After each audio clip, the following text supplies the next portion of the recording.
Hello you guys, Heather from the future here. I just wanted, oh, the jackrabbit was over there. I scared her. You can't see, she's way over there.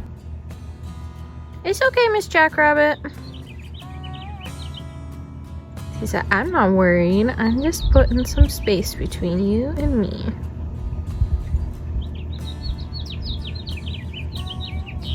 She's just gonna hide there while I'm here. There was a day, I don't throw the ball out back for Teddy like ever anymore because of coyotes until I get the fence built.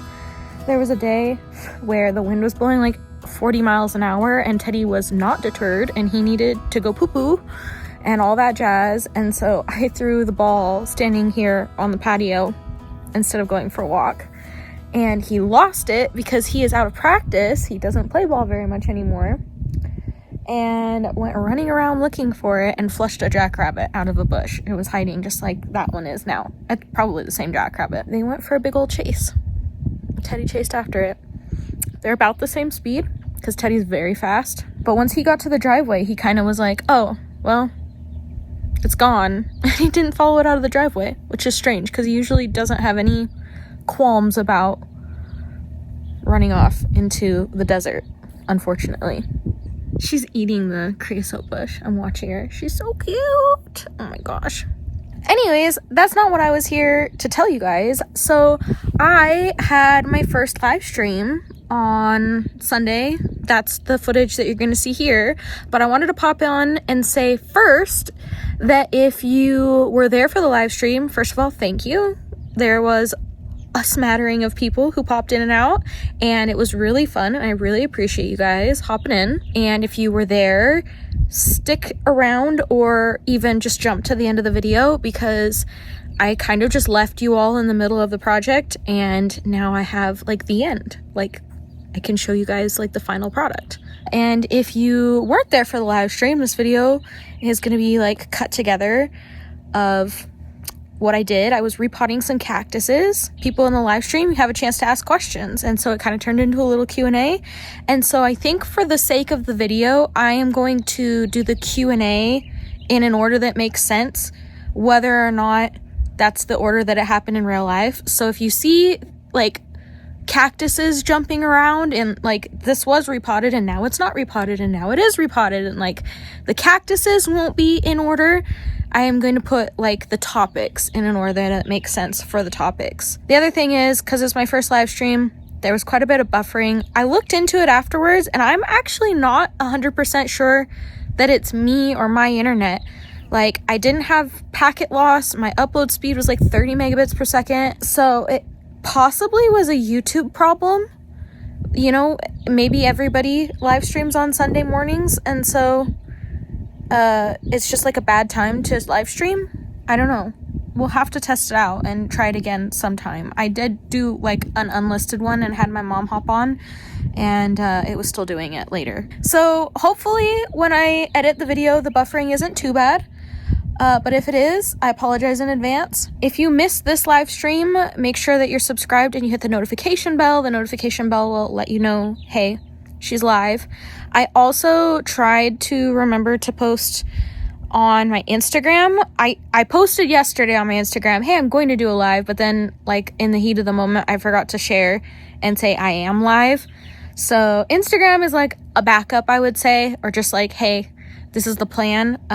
But the YouTube subscription notification bell is going to be your best bet. That's going to be like the actual, she's live, come join her sort of a spiel. I think that's going to be it. I'm just going to play the live stream footage now at the end. I don't even think I'm going to talk at the end. I think like this is it. This is all of Heather from the future. The end is just going to be like the final product. So I'll be like quiet with some music and stuff. So I'm going to say goodbye to you now.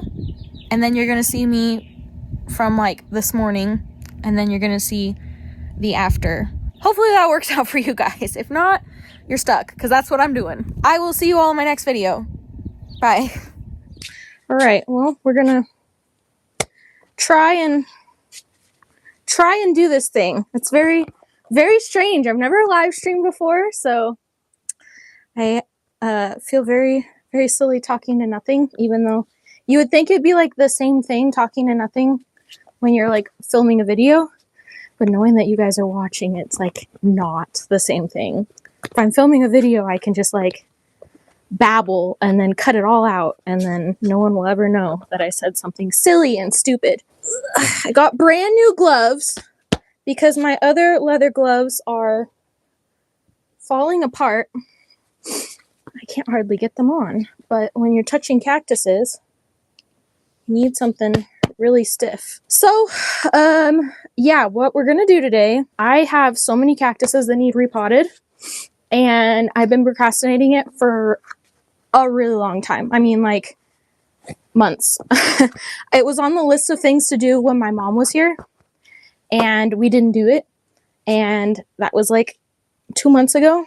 So I'm hoping that here with the live stream, you guys will hold me accountable and I'll get it done, because these little guys are really sad. It's kind of a bummer I have the bench here, so it's not super easy for me to be able to like come and give you guys close-ups, to walk all the way around to give you a close-up. But this guy's really cool. I don't know if it's still alive. He looks kind of rough. This guy, it's so crazy. Birds eat my cactuses like crazy, and they all used to be long like this. This one was like thrown aside, so it's like propagating and growing roots and stuff, but like it all used to be like this. They got eaten down to the nub. I intended for it to go up in here. That's why you guys are framed a little bit further out, so you can see this when I go to do this over here. But I'm still kind of wondering if that's not still too easy for birds to get to. The other thing is I have had a lot of windstorms come through and knock pots over. And so I have a bunch of terracotta shards, like a bunch. Like this whole thing is like full of terracotta shards. And then there's a pile of the roofing tiles that I found when I went and dug the hole for my peach tree. But I thought it was a good idea to break them up and use them in cactus potting soil, because they will hold moisture, but they're also like inorganic and stuff. I thought that's a good idea. So I need to break these guys up.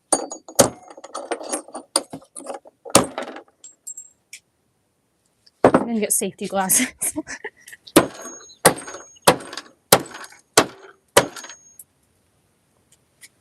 The things that I do to avoid throwing things away. Okay, I need something to mix soil in. So this is a piece of plastic, probably being right in the microphone, sorry. This is Bonsai Jack. I have just a little bit of it left. So we're throwing that in there to mix in. And then I got at the nursery, this is very dark. And it does have a lot of wood material in it. But you know what? It's probably fine actually, because I think that I like chronically underwater my cactuses, and that's why a lot of them look really bad, because I always forget, like, I'm already in the desert, they're not getting rainwater, and all of the moisture evaporates out of them super fast, and they're in terracotta. And so I think I probably could stand to use more regular soil in my cactus mix for all the outdoor plants. But a lot of the cactus that are here, I was really lazy when I potted them the first time, and I didn't pull the original, like the soil that was on there, out. And you just take the whole thing out like this and plop it in a new pot.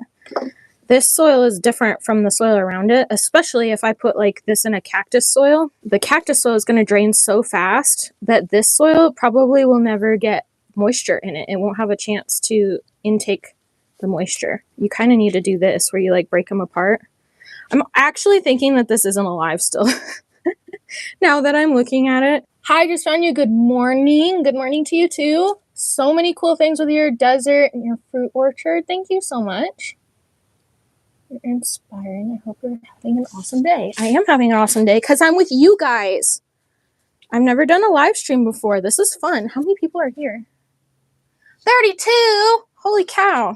Okay, so these are probably all dead, but I'm going to pot them up anyways and see, because you never know with cactuses. But it'll definitely help having a consistent soil mix throughout so that the soil doesn't run around the big compacted soil clump from the nursery. I am like the world's biggest soaker hose fan because it's so easy to water like a hanging basket or something up top because the water just goes straight down and it's fast, so you're not...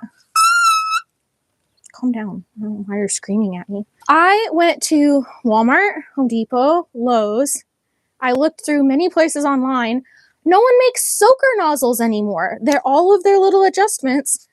They don't have a soaker feature. When did that happen? I swear I bought a nozzle last year before. I put it on my Amazon wish list and somebody sent it to me. So if that was you, if you're here and you sent me this, thank you. This is probably the nicest nozzle I've ever owned. I like actually super love it. The jet is not the strongest jet I've ever had, and the shower is also kind of a little bit of a weird shower. It's like a center shower instead of an outer ring shower, but it's like the best soaker I've ever had by far. Okay, I think I definitely need this guy like next or soon. What pot do I want it to go in is the question. I mean, I just freed up this one. I feel like that would be a good upgrade. I mean, it's like literally the next size bigger. Okay, what other pots do I have that are like this size? There's this one that, oh, the lizard is literally crawling on the wall behind you guys. Oh, it's so cute. I have this one that also needs to be repotted. He's been in this pot for probably like 2 years. That's how much I've been procrastinating this. So this one's like a regular terracotta pot. This one's like completely smooth. I want to say it's from IKEA. This might be a good option. It's a little bit big. Here, that's what the roots look like in this guy. The pot was deeper than that, but the roots didn't go very deep themselves. They just chose to... But the window screen is stuck in there. He's definitely ready to be repotted. So yeah, if you didn't see, because I was yapping, when I put the soil in this pot, it kind of had a big hole in the bottom. So I have these little pieces of window screen that I cut out little chunks of. And I shove them in there so that the soil doesn't just come right out the bottom. So a little piece of window screen. And then it keeps the soil inside. There we go. Sure. That'll work.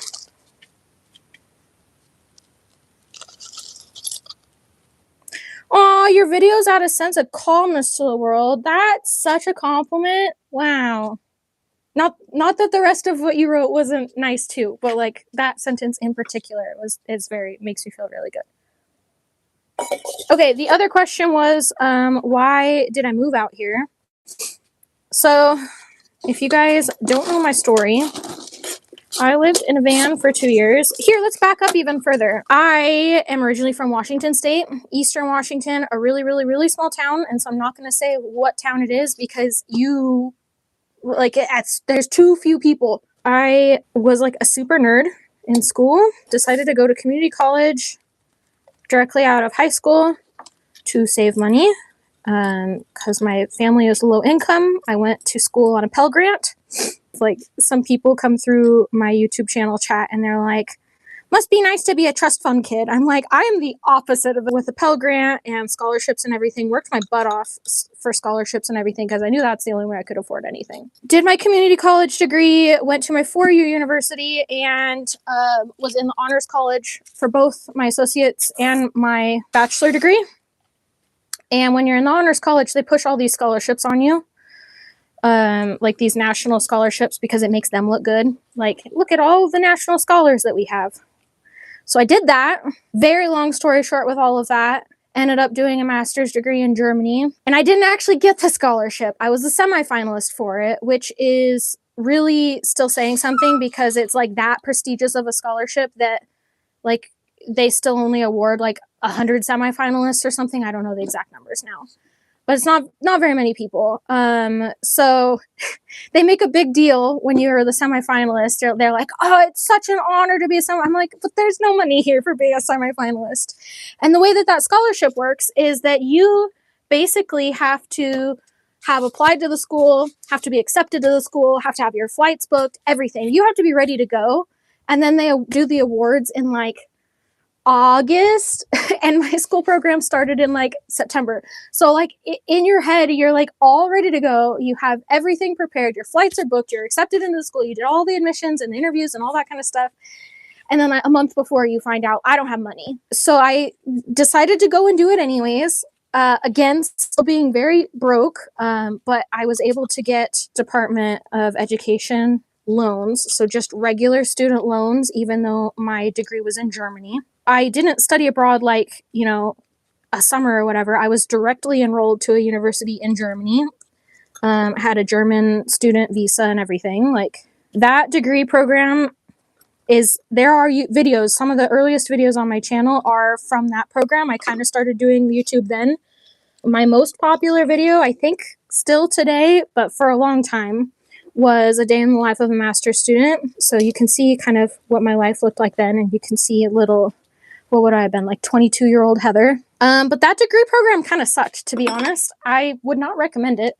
I mean, I don't know, it's been a long time. Maybe they've cleaned up their act, but when I was there, it was a mess. So yeah, I got out of there as quickly as I could because that degree sucked. I loved living in Germany. I loved Frankfurt and all that kind of stuff. But I was like so fed up with that degree program and that school that I was like, get me out of here. I finished my degree with a lot of drama. I had to write my master's thesis twice because my thesis advisor had a kid, which doesn't sound like a great excuse, does it? No, it's not. He knew he was having a kid. I don't know why he took on a person to do their thesis. I basically wrote the whole thing, submitted it to him for grading, and he ghosted me. So because he had absolutely no communication, I didn't find out until I had already written the actual thesis, submitted it, and didn't receive a grade that he wasn't available. I asked the school, what am I supposed to do? And they tried to find me another thesis advisor, but there was no one else who was qualified to advise on my topic or grade it. And so I had to pick a brand new thesis advisor, and therefore I had to start over with a brand new topic. And that had all happened after my degree ended, and so I had moved back to the US. Living with my parents, and then I got a job, and I lived in Utah for the job for a little while. The only job offer that I received out of that degree. So I didn't really have a choice to be picky about where I was working. Like it was that or nothing. And then I got my degree. All the thesis stuff went through, and I got my degree. And then my student loans came due. So you have 6 months after you finish a degree where you don't have to pay your loans back. Like it's like, you know, they're giving you an opportunity to get like on your feet. And basically because my job was in such a high cost of living area, and my student loans came due, and they were not cheap because this was a fancy master's degree in Germany, I couldn't afford both.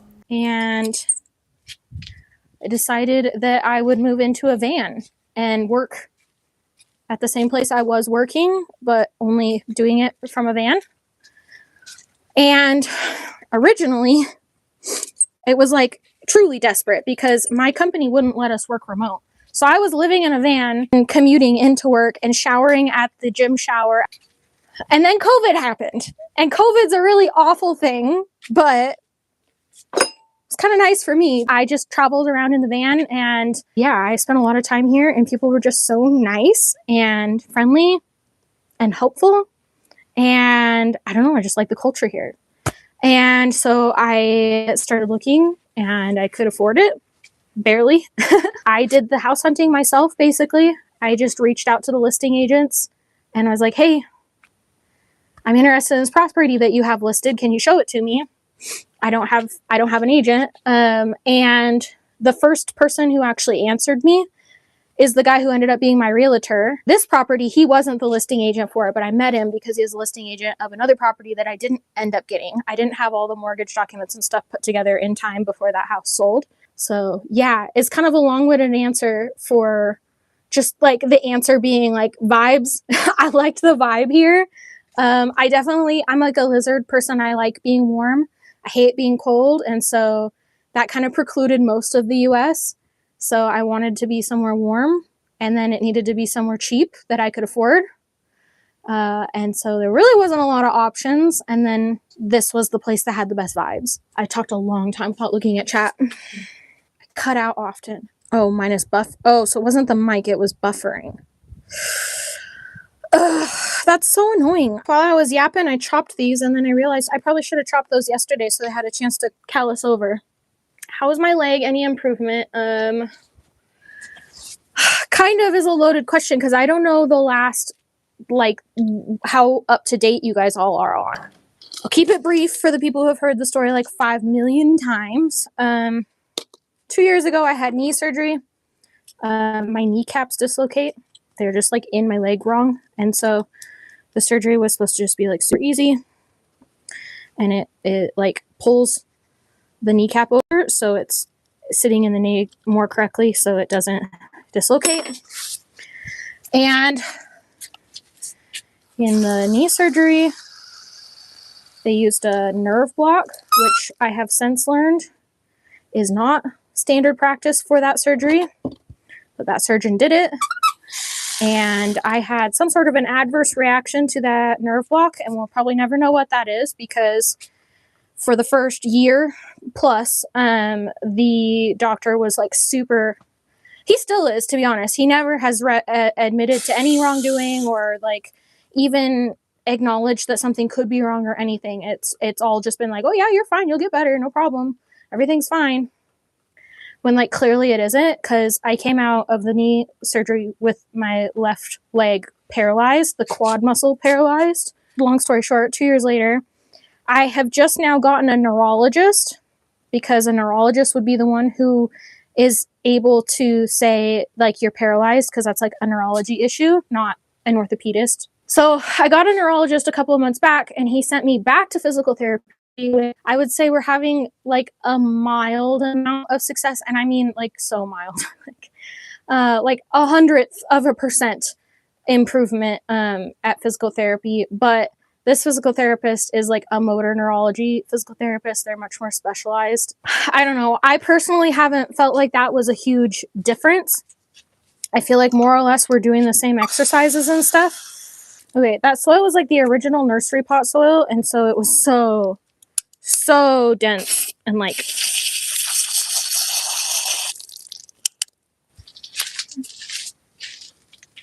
that's the roots. And he's pink. This guy turns pink with the sun. The more sun it has, the more pink it is. I didn't really finish that story. All the doctors see, the neurologist seems to think everything's going to come back. It's just taking a long time. But they also say it takes about 2 years for nerves to regrow. And so August will be the 2-year mark. So I'm kind of trying not to freak out or panic or anything until that 2-year mark. Camping or travel plans? Probably no, at least not for the summer, because I am in the desert Southwest, and so it's really hot already. I'm on my patio, you guys, which is in direct sun, so I'm wearing my sun hat. It's kind of warm. Like, I'm sweating. I'm glad you guys don't have smell-o-vision, because like I'm definitely sweating being on the patio. Anyways, where I was going with that is camping and travel and stuff would be probably in the camper van. And camper van has air conditioning only like in the cab while I'm driving. So I would need to be like at a location that was cool. So it's going up into the mountains. And I have tried to camp up in the mountains down here in like September. It was still too hot. It was very miserable. So I think we're out of like camping season and stuff here, unless I want to drive like way up north, which we all know the cost of fuel is probably not the best idea right now. Any luck getting the goop off the windows? I think acetone might do it. The one that's sticky, probably you could get it off with acetone or something like that. But the ones where I showed that there's still like the cling film on, like those are like so on there. I don't know. It also seems like an awful lot of work. Like how many hours I'm going to spend versus probably, I don't know, $100 and have them all redone. I haven't looked into it beyond what you guys saw in the video. I do still have to go down to the town that has that glass shop, and I haven't bothered to take the windows apart and take it to them. I've done nothing. I have not advanced at all in that endeavor. The rocks on the property, such a good question. I think the rock wall was like 2 years ago, and the like agave garden bed and all that kind of stuff. I want to do a video that's like coming back and looking at them specifically and how they've held up and everything. And the rock wall is the reason why I want to do that video, because so it held up under normal circumstances just fine. But when we got a lot of rain coming through, the rain, like, so imagine like all the rocks are stacked together and there's the little holes between them because they're not perfect. It's not like bricks or anything. Those holes let water through like a sieve, like a colander, nothing to bind it together. And so the sand just flew right out and flowed right out. I don't know the right word for that. And so the rock wall is still standing, but there's no soil behind it. All of the sand just went out. And so the wall is holding up nothing. It looks really silly. On top of that, when I was having my knee surgery, when my mom was staying here with me, I mean, I was still like completely in bed, unable to do anything. We woke up one morning and my mom went to take Teddy out for a walk. Some people had shown up in the middle of the night, presumably in a truck because the tires were pretty big. They like ran into the rock wall, not like, hey, we're going into your driveway and we didn't turn, so we ran into it. It was like they came in and like the rock wall makes a turn and it's like they took the turn too sharp and ran into it like sideways with the front tire. And then you could see the footprints. I'm out there on crutches, like looking at everything with my own eyes. You can see where they got out, like their boot prints in the sand. They got out and were like looking around, got in, backed up and finished, took the roundabout out of my property. So yeah, the rock wall got knocked down. I spent so much time on that stupid rock wall. And yeah, it got ran into and knocked down, and then it also like has the soil eroding around it. Not to say that I won't continue to do rock walls, because I have so many rocks on my property and I like it. It was a fun project. I enjoyed it. It's kind of like a puzzle. But I think I'm not going to dry stack. The next time I do a rock wall, I'm going to get mortar. I haven't decided because I'm truthfully not anywhere close to doing this project next, so I haven't thought that much about it. But I'm either going to like straight up mortar it in like you would do a brick, like rock, mortar, or I can do the dry stack and just not backfill behind it and then come in with like a piping bag and like squeeze it in there and fill in the cracks. And that's kind of what I was thinking about doing to the existing rock wall, is just coming in behind it and like filling it in. Except that there's a big chunk that needs to be restacked because it got knocked over. So oh, your other question, how do you come up with where you put things like compost spigots, etc.? It's a really good question. Also, I totally get it. I have this problem as well. A lot of stuff isn't permanent. And even some stuff that feels permanent isn't. Honestly, a lot of the stuff is just plopped down. Like where my wood piles and stuff, it was just out of the way. There's a lot of places on the property that are out of the way, but that's just where it got put. Compost right now is put where like a future fence line is going, and it's away from the house, so I don't have to smell it, although it's not super smelly. I would say for my compost, I would actually like it closer to the house because it's quite a walk, and I do tend to leave my compost in the house longer than I should. It gets a little smelly and gross and moldy and stuff. So don't think too badly of me, you guys, that I'm gross. But yeah, a lot of things can get moved. And I haven't personally done this yet. Oh, there's actually roots sticking out of the bottom of this pot. Good timing. I'm glad I'm repotting it. My realtor who sold me this property has lived out here forever. I do need leather gloves for this. He has like even more of like an intense philosophy behind that about like things being able to move. Like he's like, dig up trees. Like who cares? You put it in the ground, but like dig it up. It's not a big deal. And I don't know. That seems a little intense for me. Like poor little trees living in the desert already are probably like, why am I here? You're torturing me. I'm in hell with the desert environment and everything. So to like dig them up seems pretty cruel, but come on, get out of here. Oh, there we go. But the garage is another good example of like something I agonized over. But the garage, I'm actually really proud of where I put it and where I thought through to put it. And so if you look out any of the windows this way, the garage is too far over to the side that you really can't see it. You look out the windows this way, same thing. Garage is over here, you really can't see it. And I mean, you can see it if it's like safety thing, you know, you can see it, but it's just not like front and center anywhere, which I like. I don't want it to be like a feature of my view, you know. I want the pretty view to be my view. It's so cool in the house, you guys. It's so hot out here.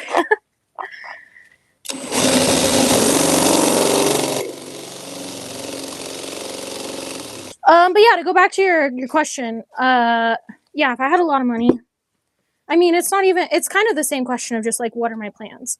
It's just the difference is time, how long it will take. If I had all the money up front, then it would just happen faster, but it's still the same plan. I want to eventually build a greenhouse, and I haven't seen a lot of people in the area, especially, do Wallapini greenhouses. I don't know if you guys know what those are. They're like dug into the ground. And the idea behind them is that you're utilizing geothermal energy. So during the winter, it should be warm because the ground is hot. And during the summer, it should be cool because the ground is cool. And in order to do that greenhouse, basically, haven't decided if I would do just like plexiglass or glass panels on the top and then like shade cloth it in the summer to keep it cool. Because of course you're going to lose sun with shade cloths. Or if I would do like a hardware cloth roof so that in the summer I just take the glass panels off. Kitchen, bathroom are the big things. I really probably do need to restucco the whole house when I get all the windows and everything finished. Doors all in and all that kind of stuff. Whole house needs replumbed, which is not that big of a job because the house plumbing is all within like 10 feet of each other.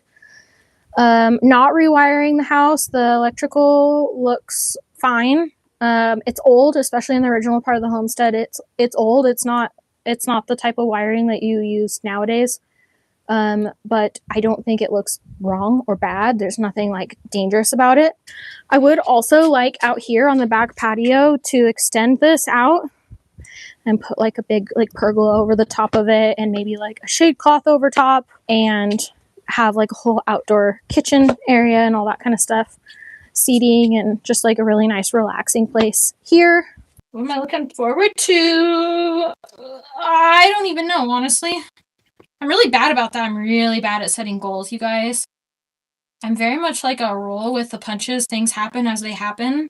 Like, there's just so many things that you never know. Like, I would have never have guessed that I would have the garage, for example. Just never in a million years would have guessed I would have a garage. And that's where life would have taken me. I have, like, projects definitely that need done. I still have trench open from the irrigation project. I've been working on closing it, but I also am trying to get the manifold in. I really haven't been working on it much. I should be. I haven't been doing a lot, guys. Honestly, I'm doing a lot of knitting and some projects inside. I don't know. I haven't really talked about it at all because it's not really like super homesteading. I don't know. It's like new age homesteading, kind of like. If you guys have heard of like home servers, so basically like you have this little computer, you don't pay for streaming services or anything. So I was setting one of those up, and so that was keeping me occupied. I've been trying to remember. I feel like I have a little slump around this time last year, like every year. If you see yourself traveling, I sure wish I did. I cannot afford to travel. All of my money goes into this house. I would love to be able to afford to travel. In fact, I have a coworker who's like super into traveling. He does like 6 international trips a year, and it just like hurts my heart hearing about them. I'm like, no, I want to be there. Thanks for hanging out. I appreciate you joining me. I really appreciate it. I hope you guys had fun, and I am not joking or exaggerating in any way, shape, or form that this project would not have got done if you guys weren't staring at me through the screen and like I'm just like envisioning you're all like, come on, Heather, get this done, like pot them up, like let's go, come on. And yeah, have a good day, have a good Sunday, guys.